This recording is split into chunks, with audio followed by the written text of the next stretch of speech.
what did you guys make of the Super Bowl? Did you guys watch? I mean, I first of all, I know Chris is devastated right now. Lifelong Cincinnati Bengals fans. It came so close at the end, and the goddamn Zebras stole it from them to give it to Hollywood Matt Stafford and the Los Angeles Rams, one of the oldest and most iconic franchises in the NFL. Yeah, that's just sour grapes. My Rams deserve to win that game. As the only lifelong LA Rams fan in the country, I got to say that I was absolutely ecstatic. It must have been a joy to be in LA last night. It was amazing. The number of disinterested non-responses was breathtaking. Dozens and dozens of fans over the Los Angeles areas who were in a state of absolute ecstasy. Yeah, Silver Lake was just, I mean, it was like Watts in 92 or something. It was crazy. People were overturning Priuses. People were lighting lattes on fire. A lot of Teslas would burst into flames, but it turns out that was just what they do. Nobody had to do anything to make that happen. Well, I don't know about you guys, but I always watch the big game for one reason, and that's the commercials. So let's begin this episode by doing a rundown of some of the ads that ran last night, which I think, are Super Bowl ads. They're like a vision of the future. They're the pace car for what to expect in the year to come. So based on that, let's take a look at it. Slate.com has provided a rundown of, in their words, the best, worst, and sketchiest Super Bowl commercials of 2022. So let's see where we go here.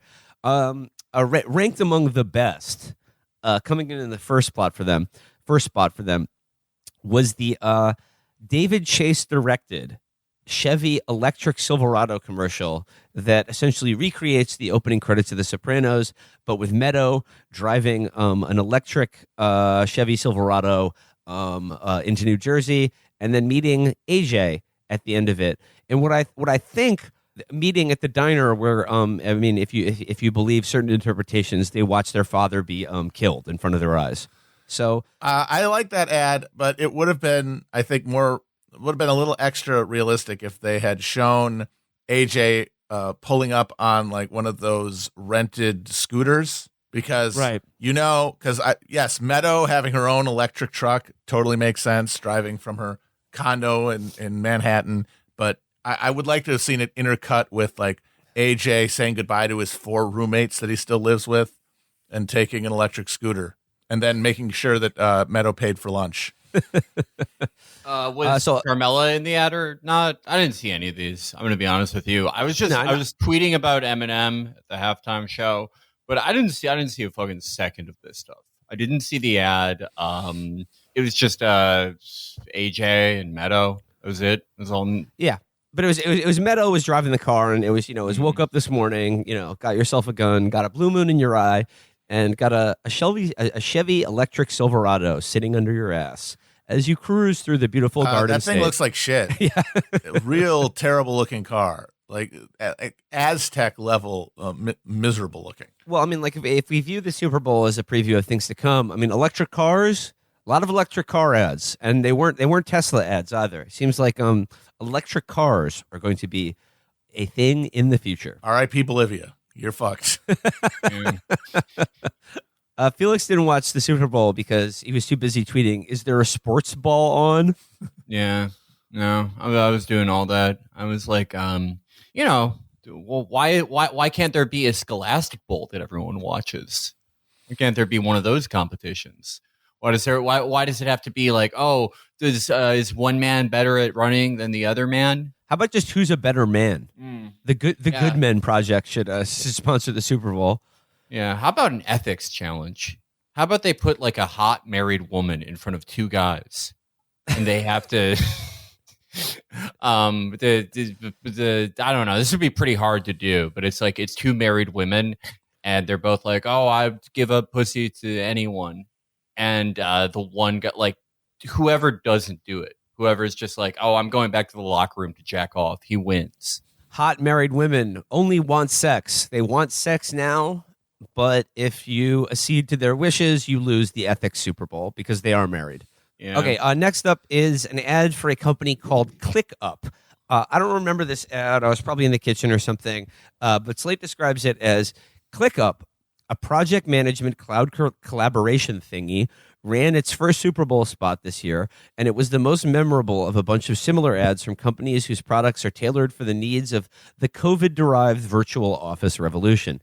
The commercial was set at the Declaration of Independence, which would have been a much more effective process if the framers had used ClickUp instead of quill pens and parchment paper. I did not see this ad. I was watching the whole fucking Super Bowl. I did not see that. The author of this piece says, "I'm a sucker for framer humor, though I will say ClickUp missed a real opportunity to appeal to the 1776 heads in the audience, all 12 of us, by casting William Daniels to reprise his role as John Adams." He's like 95 years old. You going to torture Mr. Feeney?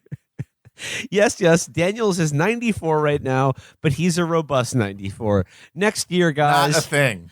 I appreciate the author said I'm a big fan of framer humor. Any framers, Constitution or Declaration of Independence based humor. Somebody puts a powdered wig on, you know I'm laughing. So yeah, ClickUp. I guess it's just sort of like I don't know. It's just a way to work remotely. I don't know. Like I said, this doesn't sound real. I think this person was like in a poorly ventilated room or something, and they got the commercial that they wanted. They fantasized it because that did not happen on my television. Sorry. Okay.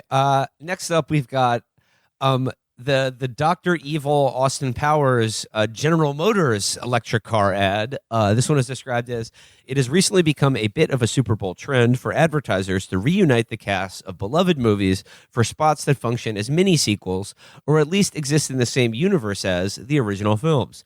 While these sorts of I wonder why that is. Why they literally have to just hump the corpse of previously enjoyed IP. I wonder why that is. While these sorts of ads always attract attention, a brand can risk alienating viewers if their spot feels demonstrably crappier than the source material or feels in any way exploitative of the original characters. General Motors, I am pleased to report, did its source material proud with its pitch-perfect riff on the Austin Powers films. In the commercial, Dr. Evil and his team, now in charge of GM, resolved to save the world with electric vehicles before destroying it at some later unspecified date. The plan makes no sense, but then again, neither did any of Dr. Evil's plans in the actual movies. Yeah, baby, it's one of the top ads of the night. Oh, damn. I like it when you can tell that a writer is feeling themselves while they put something together. I would add in the note that you would no longer call him Fat Bastard. He would just be regular-sized American bastard. I'm always nervous when I see beloved film characters like Dr. Evil paraded out to shill electric cars for a company like General Motors. But I must agree with the author. They certainly did justice to the original films. I mean, it felt lived in. It felt real. It felt like an extension of the Austin Powers universe. And I hope it will lead to a fourth Austin Powers film. That's also a commercial for an electric car. Okay. Next up, God, I don't remember this one either. Okay. Greenlight, a new Super Bowl advertiser this year, is a financial technology company that makes debit cards and budgeting apps for children and families. Finally. Why do children need a budget?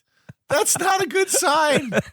Isn't that just called an allowance? Why would they not need it? Your kid doesn't do your kid doesn't do the parents should be in charge of that kind of thing. You know, no one really has time to do that, to look after that. I mean, I have 3 or 4 kids. I don't really know. They're all doing OnlyFans. They're all doing child OnlyFans, and like I can't look after their bank accounts. I'm worrying about my own life. I guess this is about like teaching your child grind set so that they are prepared for life, just running frantically before penury. That sounds very good. What I don't remember this either. What was the ad? The ad starring Modern Family's Ty Burrell was very funny. Oh yes, I remember this. Okay. I also found it sort of self-serving. It's an advertisement. It's an ad. I find it very. I found the ad a little sort of crassly self-serving of the interests of Greenlight, the family financial planning app. It says Burrell played a spendthrift version of himself who wastes all of his money on frivolous purchases, such as a Fabergé egg, a suit of armor, and a hot air balloon with his headshot on it.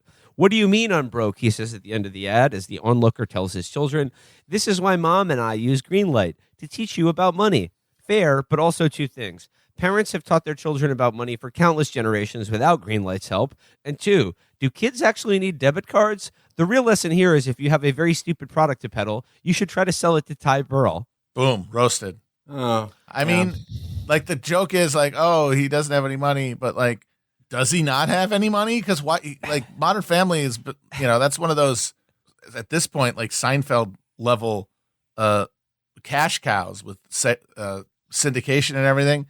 Why the hell is he doing the fucking commercials? I mean, I'm sure he's making I think all of them are making like $1 million plus. But what do you do with it? I mean, I'm saying he doesn't need fucking Greenlight. He could buy a fucking Triceratops skeleton and suit of armor every day for the rest of his life, and he would still be rich. I do wonder about that with the celebs who do I understand like at this point there's no real stigma on doing ads, so it's like why not do it?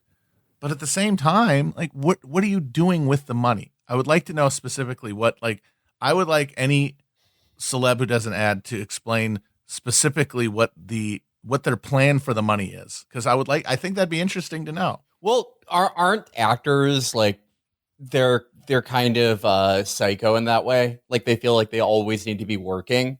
And I'm sure they just like they're spendthrifts, right? They a lot of them probably like live paycheck to paycheck, like syndication check to syndication check.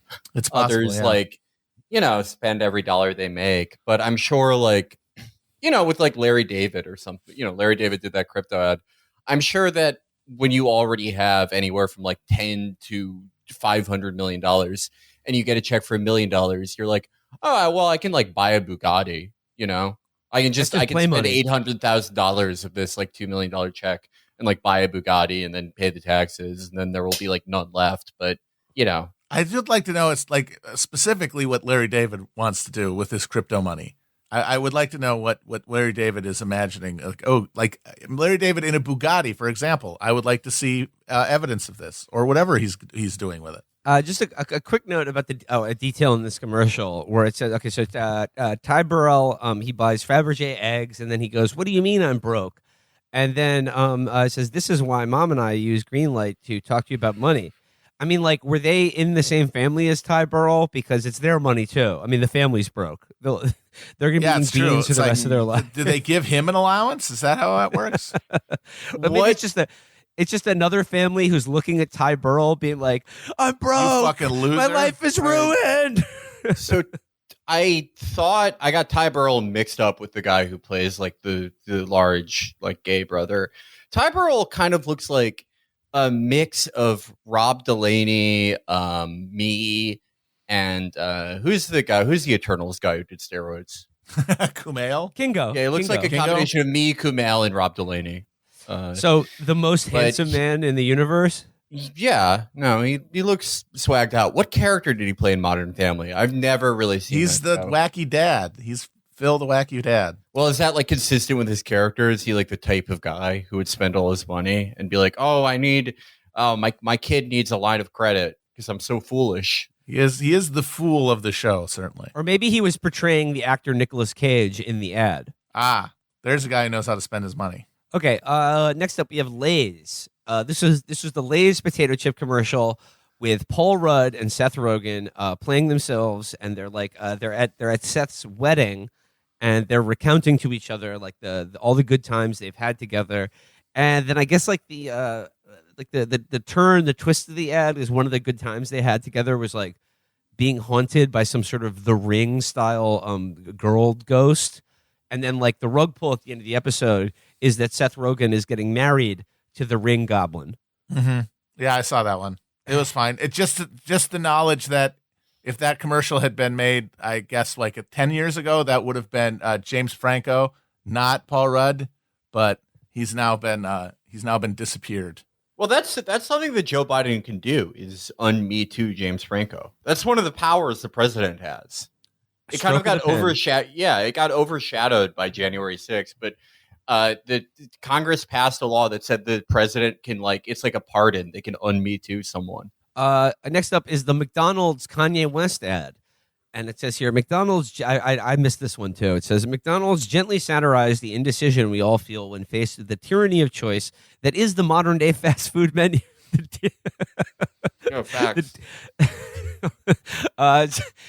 So let me get the punchy spot cut between a bunch of different customers, each of whom, when asked for their order, responded by mumbling an inarticulate, who hasn't been there?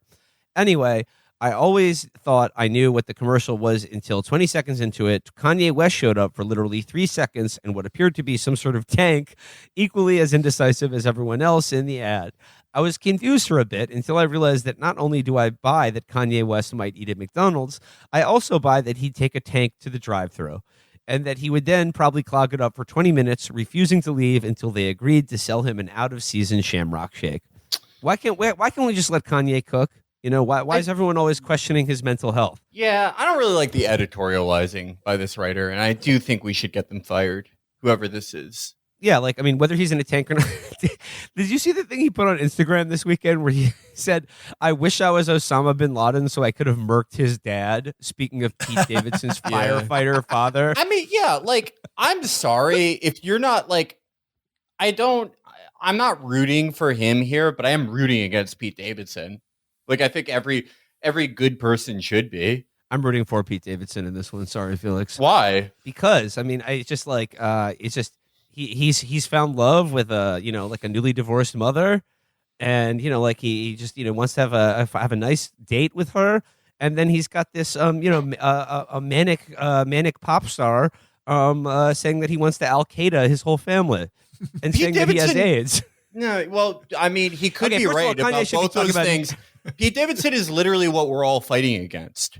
Like, because they're kind of like, oh, you know, so this is normal. That the type of like bullshit self-awareness. We're all fighting against it. Unfortunately, the only thing that fights against that is like the manic BPD pop star who's like, you know, Christian now. But it is, we have to support Kanye. It's not, you know, it's him or this insufferable man. Wow, I didn't think this would be the thing that got split the podcast and ended it forever, but I guess you'll never be able to predict. Kanye should get in touch with Nick Kroll's dad on this issue. Yeah.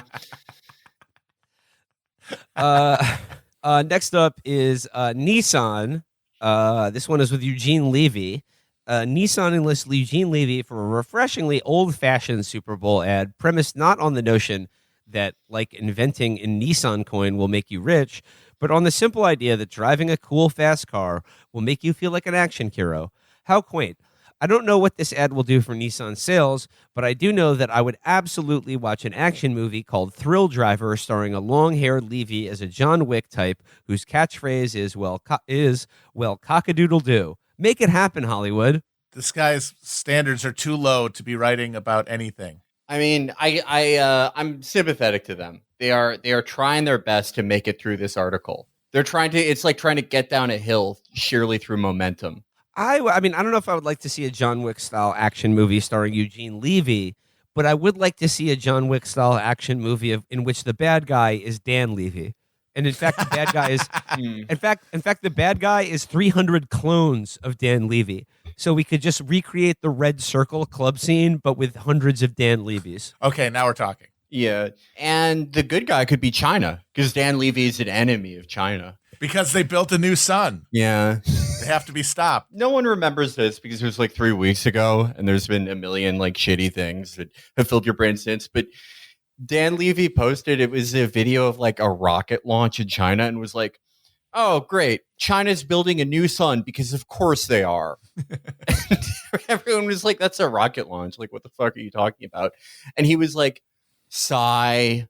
I'm having a regular one. I would like actually to have there be no more John Wick style action movies of any kind. Let me guess how why. about no more John Wick movies, period? It was fun for a while, and now it's just like everything else, beaten into the ground, and there's nothing interesting to be found. I mean, my God, you want a Eugene Levy John Wick movie? You think that's going to be good? They did one with Bob Odenkirk, and it sucked. Yeah. You think they're going to do better with an 80-year-old? No, thank you. Next up is the Planet Fitness commercial with Lindsay Lohan, and then there's a Planters Peanuts commercial with Ken Jeong and Joel McHale. And then there's That's Kevin a throwback. Hart's Sam's Club commercial. Don't really care here. What about the crypto ads? Crypto I'm getting to- ads. This okay, is the first year where we have crypto ads in the Super Bowl, which is a very good sign. It's like when Pets.com had their first Super Bowl ad. That went is all only upward after that. To the moon. Those crypto ads are in this article. I'm getting to them, but they're at the bottom under the sketchiest ads. These ads were sketch as fuck. They're sketched up. They were sketched out. They were low key sketched. No, like I'm gonna skip a couple of these, but here's one I want to talk about. The Sam Adams Boston Dynamics commercial, where it was like their Boston guy character, and then he's hanging out with the Boston Robotics dogs and like now robotic men that they have. And it was like, what would happen if your cousin from Boston, the brand's masshole pitchman, got a bunch of those terrifying Boston Dynamics robots drunk? According to the ad, this scenario ends with a beer-soaked human robot dance party. According to me, if this scenario were to play out in real life, the drunk robots would probably decapitate your cousin from Boston. Frankly, I like this scenario a little bit better. If I were doing this ad, according to me, if this scenario were to play out in real life, at least one Vietnamese man would be blinded. But yeah, what if you could get a Boston Dynamics Terminator drunk? Probably nothing good would happen. Yeah. I mean, nothing good is happening when they're not drunk. Doesn't seem. I would tell a woman, be careful. Don't apply that peanut butter. This is not a friendly dog. Let's skip ahead to what they deemed the sketchy ads, which were for like online sports gambling and crypto. The first up is Caesars Sportsbook. I feel like every time I turn on the TV, I see one of these ads with what's his name, JB Smoove from Curb Your Enthusiasm, and Halle Berry is Cleopatra. I mean, this is just part of like the I don't know. I mean, like there must have been like legislation passed recently that's just made like opened up the entire country to like yeah. Gambling's legal apps. Yeah, gambling is just sports gambling is legal. They've taken it out of the casino and onto your phone, which I think as long as you gamble responsibly. And again, I must underscore that gamble responsibly. Yeah, but be good at it. But yeah, just be good at betting on sports. And the thing is, like, gamble responsibly, but do bet on every game that is played of a certain day. Of course, but just pick the winner, idiot. Okay, next up is Coinbase. It says Coinbase, an exchange for buying and selling cryptocurrency, ran a first quarter ad that followed the grand tech company tradition of wasting tons of money on an audaciously inscrutable Super Bowl commercials. This particular spot raised the bar for screw-it ad spending, consisting entirely of a QR code changing colors and bouncing around the screen like a pong ball, followed by a brief acknowledgement that Coinbase had produced this deliberately confusing thing. Since my sense is that much of cryptocurrency's growth has been largely driven by low-information speculators who might decide to buy some crypto solely because they can't scan the QR code they saw in the Super Bowl, this qualifies as a very effective spot. It was hypnotic. I'll give it that. I mean, you mentioned this that like all the crypto ads that ran on this year like did have a very eerie resonance to the to 2000 the year 2000 Super Bowl with like the pets.com socks.com bubble, and one does get the distinct feeling that the rug pull is coming soon on all this. Yeah. And it just does seem like every celebrity now is getting into the crypto space. Matt Damon is fucking, he's the pitchman for some crypto company. It's like all these celebs are lending their glamour and celebrity credibility to, you, the viewer, and enticing you to invest in this very secure and stable financial asset that Absolutely. is going to be please. It's going to be the foundation. You guys should all invest. Please invest. Everyone needs to invest quickly. And not everything's fine. It's great. Things are better than great. But you guys really need to get in on this. We would be really sad if you didn't get in on this great deal and make a lot of money here. Yeah, no, it's just I mean, any sort of responsible investment portfolio to secure the financial future of yourself and your family. If you're not getting into crypto, apes, things of that nature, you're an idiot. At this point. But again, like I have to stress, the most important thing is that for you, the viewer, the listener, buy crypto. Yes. Simply buy crypto and like, yes, you will get rich along with Matt Damon, along with Larry David, and like, I don't know, like, I mean, gambling, like sportsbook gambling, Caesars Sportsbook, very disturbing. I do not like the proliferation of online gambling, people being encouraged to mortgage their futures by betting on sporting events. Crypto, on the other hand, I mean, you could pay off your mortgage if you invest wisely. And again, this totally safe, stable investment asset. And then I guess the granddaddy of them all is the Larry David the cryptocurrency exchange FTX. Now, all I will say about this commercial is that I thought it was very funny until I realized it was a crypto ad. And it's Larry David throughout history telling like people like the inventor of the wheel or the light bulb that their idea sucks. And then the joke being is that, like, you know, a buffoonish naysayer like that who would look at the invention of electricity as something to be scoffed at is exactly like people now who claim that crypto is anything but a safe, secure investment asset. Did they have him, like, you know, around like 32 AD? This guy is like, I'm the son of God. And he's like, no, you're not. Let's kill him. So that's what I would have done. I'm going to go have a conversation with the local centurion. This guy's raising the rabble. So that's the choice I would have made. I don't know if it's the right choice, but it's what I would have done if I was a director. Absolutely. Like, I'm going to drop a Sistari on this guy. Yeah, if you're against crypto, you would have killed Christ. Yeah, there should have been Larry David approaching Pontius Pilate, and Pontius is like, here's your 30 pieces of silver, and Larry's like, 30? Really? How about 35? Yeah. I mean, like, yeah, if there are no rules anymore and there's sports gambling and Eminem is on the halftime show and there's crypto, like that's the no rules country. This was all unimaginable, 20 years ago, back before I was born. Then we can just have open anti-Semitism in the ads. Why not? Okay, well, I guess like the last thing just have a crypto ad where it's like, the same people who tell you that crypto is a bad speculation, it's a bad investment. They're the same people who stabbed us in the back during World War I, and us meaning Germany. It's like, or like the opposite. He's telling people that bad ideas are good ideas.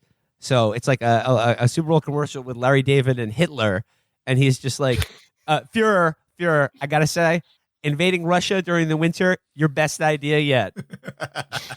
And then Susie Eisman could be there as like Ava Braun, and she's like, "You stupid cocksucker!" Yeah. Remember what happened to Napoleon? I don't think we should let him into art school. Larry, what the fuck? Look what you caused not letting him in. I don't think that would be a good ad. That's the rundown of the ads from the Super Bowl. And like I said, they're setting the pace for like, what we're gonna get this year.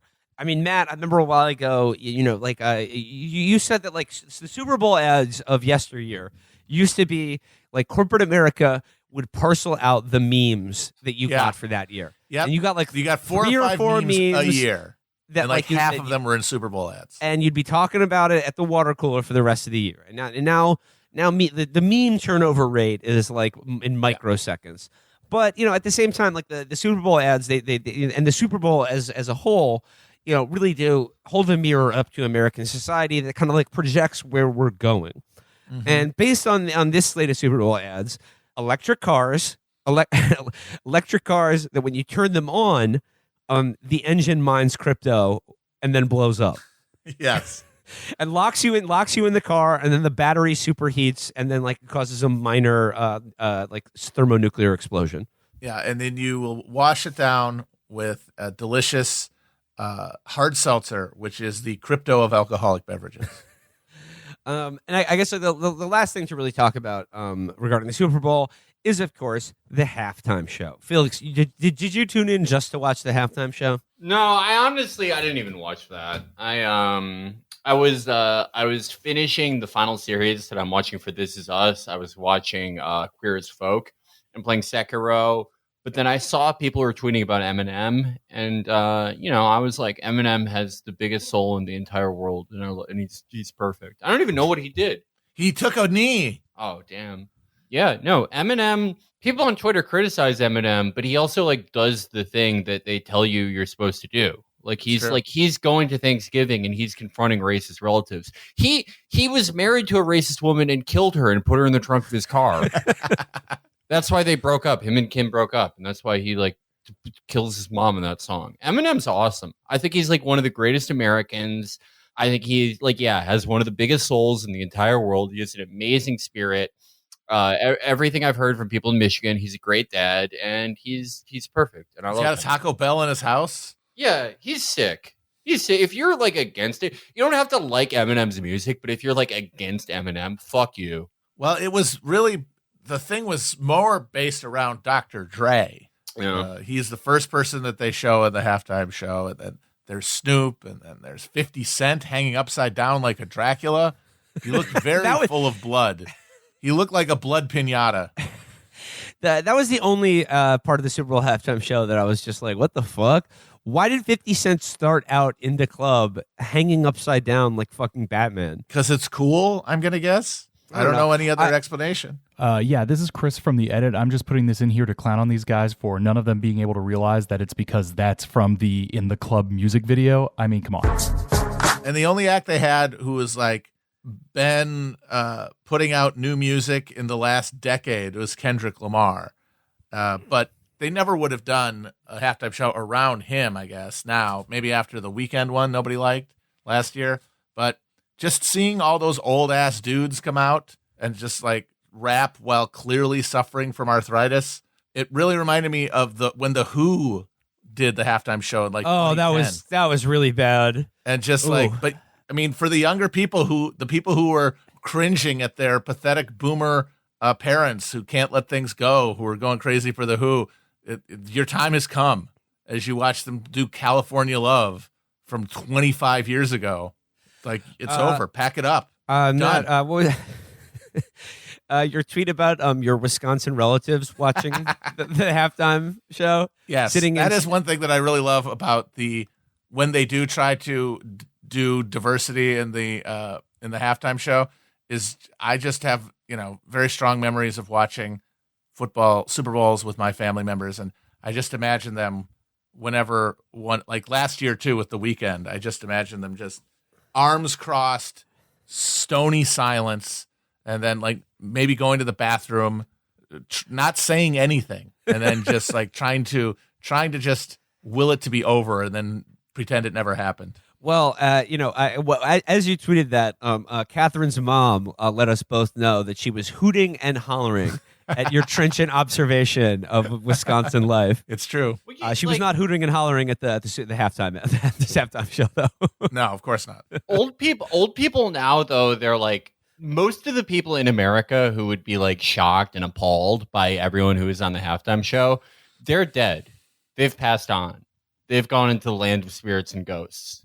And like, my mom isn't seeing Eminem and being like, oh, get him off the TV. He's bad. I mean, your mom's cool. Yeah. And she lives in Chicago. Yeah. There are other people out in this country. Yeah, living in like the hinterlands, and they're just steaming piles of resentment. Yeah. I mean, I know about popular culture. I mean, even to them, like no one, I don't know. I don't think anyone's like shocked and upset by like Snoop Dogg anymore. No, that's why I didn't say they were shocked. I'm saying they just were pissed and like just surly about it, wishing that it was Pete Frampton. I mean, who does what's worse, killing someone in self-defense like Snoop Dogg did, or what, doing research looking for a up book? certain things on your computer? It was research. Yeah, I mean, really, that's Pete Townsend, not Pete Frampton. I meant Townsend. We were talking about the Who. Talking about the Who. If I said Frampton, I meant Townsend. Okay. But they would love to see Peter Frampton too out there. Yeah. Are you Googling what I'm Googling right now? No, I mean, it's just like the only person who was like pretended to be offended by the halftime show was fucking Charlie Kirk, who described it as sexual anarchy. That was very funny. That pissed me off because that's just like, he wanted people to quote tweet him. He wanted people to quote tweet him. He used the phrase sexual anarchy so he could bait people into the most vomit-inducing thirst traps of all time. Yep. The worst Black Flag anarchist thirst traps ever. Just a gross and gut hanging over black jeans. No one wants to see that. Get that out of here. He knew what he was doing. He's like, they're gonna ratio me. No, he wanted people to post the grossest pictures ever. Be like, this is sexual anarchy. Just one other thread from the Super Bowl halftime show that I'd like to share here. This was clocked on Twitter. This was an exchange in the replies to the New York Post covering Snoop Dogg smokes weed right before a star-studded Super Bowl 2020 halftime show. Okay, that's what Snoop does. It's legal. But more interesting is the reply from someone who says, "And no mention of the tracksuit, Ukrainian colors and traditional patterns. Not sure what he's smoking, but he's got my respect for his peaceful sign of solidarity." To which someone replied, "Those are the LA Rams colors." Original poster says, "True, but coincidentally, they're also Ukrainian colors. As for the embroidery, are the LA Rams big on that too? Because traditionally, Ukrainians love it." Someone follows up, "Snoop is a Crip, one of the most recognizable gangs in the world. That's the embroidery." And then someone says, "They like the culture, but don't understand the culture. Hashtag culture vultures." To which the original poster replies, "Understand it. But the coincidence of the colors and patterns had a wider, far-reaching positive message beyond the Crip realm."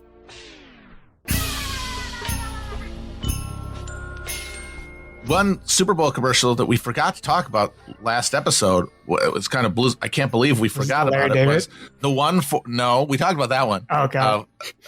The fucking Metaverse one with the Chuck E. Cheese band. Like this is them after this giant quarter of loss, right? They lost billions and billions of dollars, the biggest drop ever. We are introducing this product on what used to be like the most sacred commercial real estate in the world, and still is, like whatever vestigial power it has is still there, is Super Bowl. And what did they decide to go with? They show this animatronic band at like a Chuck E. Cheese, having a good time, playing music. All the kids love them. And then the store shuts down and the place is abandoned. And then all the animals get sold to separate buyers. And one of them gets smashed into a goddamn car crusher. And they end up all like in sterile environments where they can't move, where like they're dead, their batteries aren't being used, they're basically being used as like fucking statues. They're living zombies who are just like propped up in like museum lobbies and places. And then they all get the Metaverse goggles, and then in the Metaverse they get to play again as a band in the virtual Chuck E. Cheese. And that's their promise to you, is that your hopes for this world will die. You will see any hope you had of living an actualized life in like 3D space obliterated. You will have your autonomy as a human stripped from you, but it'll be okay because you'll be able to simulate it in the Metaverse, where you can attach as much emotional investment to these pseudo things aren't real to your actual life, which is totally constrained, which is completely without freedom. I would in my Metaverse, I would love to have the meta Chuck E. Cheese band playing as my meta Titanic full of only the actor John Candy sinks into the North Atlantic. And you waterboard John Candy for an eternity. And it's the Chuck E. Cheese band playing as the meta Titanic sicko mode on a John Candy reserve. I want the minigun that fucking Jesse Ventura had in Predator, and I want to go to like a Coachella of John Candy. It's just 2,000 rounds a second. All right. Let's move on before this episode devolves into the insanity of our John Candy episode. No, but just to say, that was their idea to pitch. Yeah, that was not satire. That was their own pitch to you. That's how confident they are that no matter what, this is going to happen. And they're not selling you on it. They're trying to get you ready for it. Yep. And you know that they had the Foo Fighters perform in the Metaverse on VR, which also broke down and didn't seem to work. But I hope Dave Grohl got paid, I guess. I don't know. Yeah, I mean, my God. But no, Matt, what I movie think did Steven Spielberg make only a few years ago? Ready Player One. Remember, like this guy is the arch priest of like the satanic religion of like American capitalism, right? Like he is like a fucking shaman of the modern world. And what movie did he put out to the absolute bafflement of everybody like 5 years ago? Ready Player One. Yeah. Another thing where it's like, this is not like, oh, we could be like this. Like, no, you are going to live this way. You watching this, get ready for it. You cannot stop it. You can only whine about it, rebel against it, get suicidally depressed over it, or you can try to get on the winning team. Well, I mean, Matt, to your point, like what you said, like the old model of advertising is like, drink this beer, you'll be cool and sexually attractive. Like they're selling you a product, enticing you to buy a product. Whereas like Mike, what you just said, like the speed at which like the metaverse is now just a thing. Yep. And everyone seemingly accepts it. And like to Matt, your point about the Super Bowl ad and then all the celebrities pitching crypto, it's this idea that like, it's already here and everyone's already doing it. Yeah, like we need your part. It's just like, yeah, just getting like not even like getting you used to the idea, just sort of presenting it like it's already happened. We're already like all the celebrities are already getting into crypto. Like, why aren't you? Like, dummy. Come on. Did you see Paris Hilton last night? You're getting people Yep. into the stadium. Like they've already bought a ticket. Maybe they don't know what door they're supposed to go through. Well, this is the door, idiot.